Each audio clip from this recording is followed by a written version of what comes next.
అందరికీ నమస్కారం. మన ఛానల్ మోవాస్ రైతా సూటిగా సుత్తి లేకుండా ఛానల్కి స్వాగతం. ఈరోజు నేను చెప్పబోయే విషయం ఏంటంటే, ఆంధ్రప్రదేశ్లో పార్లమెంట్ స్థానాలు ఎవరికి ఎన్ని వస్తాయి అనేది నా అంచనా నేను చెప్పదలుచుకున్నాను.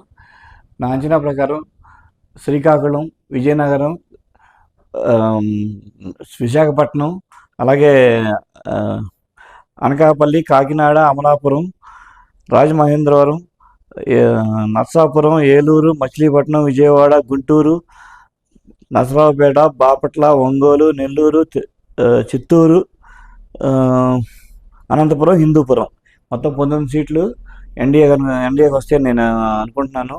అలాగే 6 సీట్లు వైసీపీకి వస్తాయి అనుకుంటున్నాను. అవి అరకు, తిరుపతి, రాజంపేట, కడప, కర్నూలు, నంద్యాల.